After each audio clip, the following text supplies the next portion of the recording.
10 Best Things to Do in Oslo.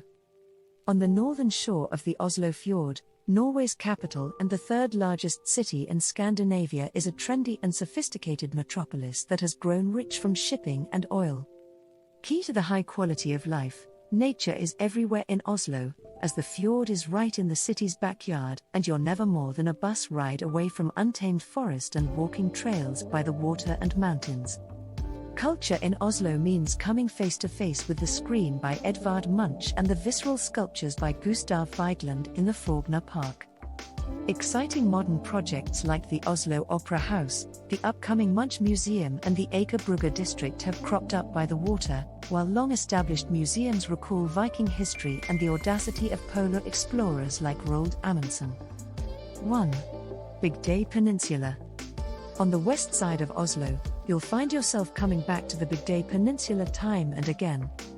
As well as the Bygdøy Royal Estate, the peninsula has 5 national museums: the Viking Ship Museum, the Fram Museum, the Norwegian Folk Museum, the Kon-Tiki Museum and the Norwegian Maritime Museum.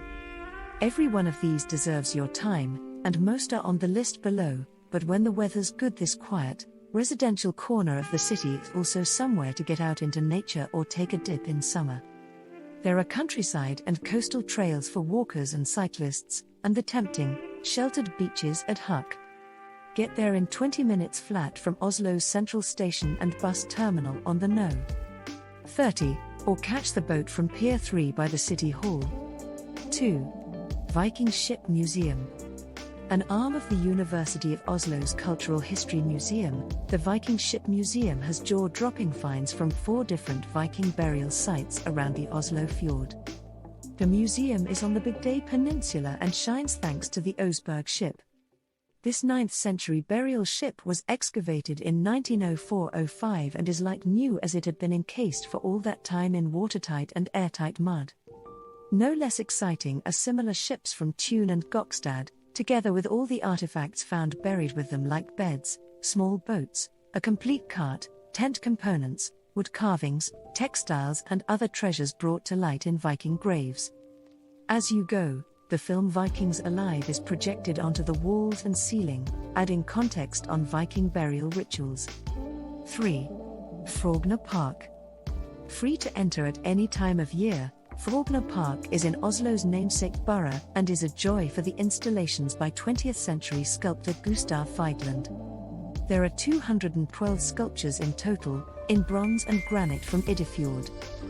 Vigeland's works are realist and their subjects are bizarre, from a man fighting with babies to a woman being ridden by a baby using her plaited hair as reins. Many of these works, like The Angry Boy, Sinnataggen, have become identifiers for Oslo. The Angry Boy is in a 100-meter-long ensemble known as the bridge, between the eastern main gate and the fountain. On that same axis, a few hundred meters further, is the monolith, an elevated 14.12-meter totem composed of 121 human figures. This work alone took 14 years to carve from one gigantic piece of granite. 4. Vigeland Museum. After the sculpture park, visit the Vigeland Museum in the neoclassical building on the southern boundary.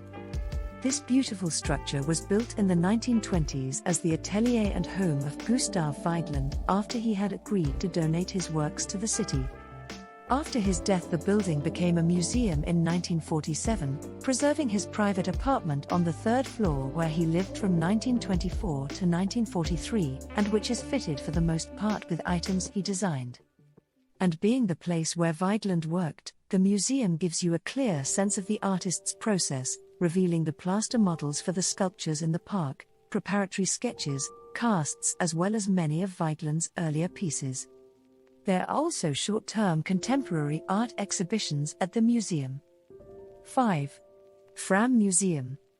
On the Bygdøy Peninsula, this museum pays tribute to the daring polar explorers of the turn of the 20th century, namely Fridtjof Nansen, Otto Sverdrup, and Roald Amundsen.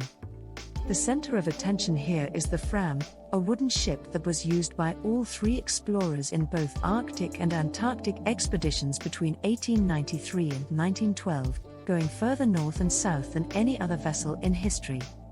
Both unusually wide and shallow, the Fram had an ingenious design allowing it to float on top of sheets of ice.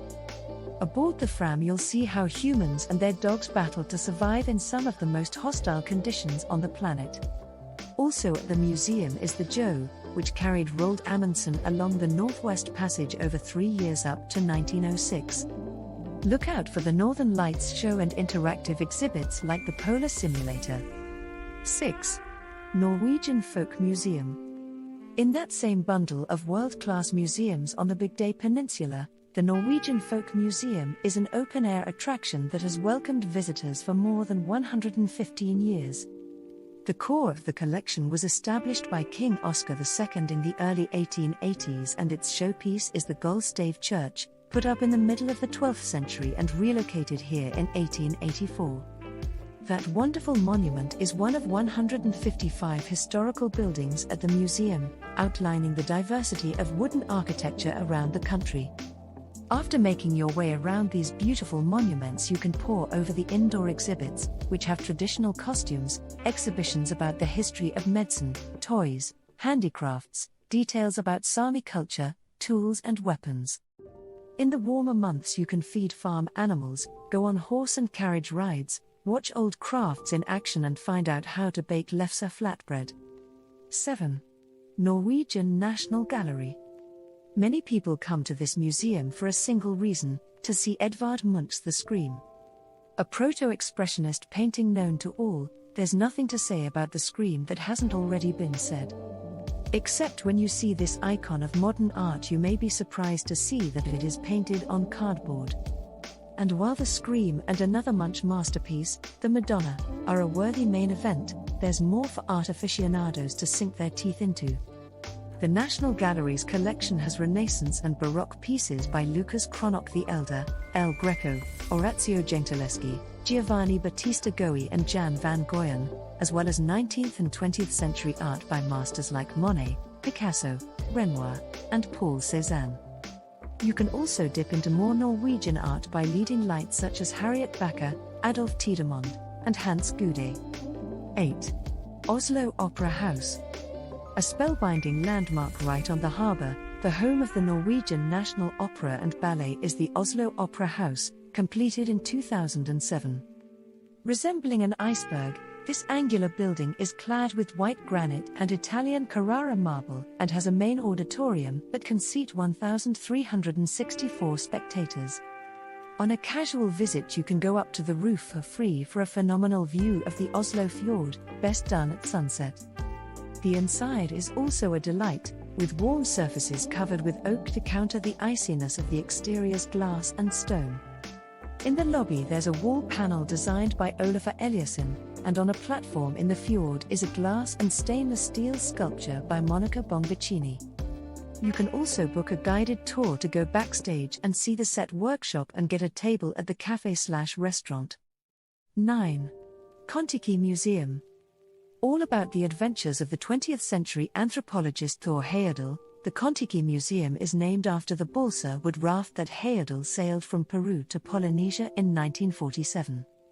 His purpose for taking on this perilous journey was to prove that Polynesians had emigrated to the Central and South Pacific from South America. In another daring expedition, Heyerdahl sailed from Morocco to Barbados on the papyrus reed boat Ra-2 to prove that the ancient Egyptians could have crossed the Atlantic. You'll get to see these two vessels, as well as a replica of the Tigris, which he sailed from Iraq to Pakistan. An Oscar-winning documentary film about the Kon-Tiki expedition is shown at 12 o'clock every day, and there are artifacts, photos and accounts from all of Heyerdahl's adventures. 10. Holmenkollen Ski Museum and Tower. A shortcut to Norwegian sporting history but also national identity, the Holmenkollen Hill has been staging ski jumping competitions since 1892. The ski jumping events of the Winter Olympics were held here in 1952, and 4 FIS Nordic World Ski Championships have taken place at this venerated location. Within the structure of the ski jump is the Ski Museum, which guides you through the 4,000-year history of skiing in Norway. You can peruse artifacts from Norwegian polar exhibitions and check out state-of-the-art skis and snowboards. At the highest point of the ski jump is a panoramic observation deck that lets you look over Oslo and its fjord. Thank you for watching.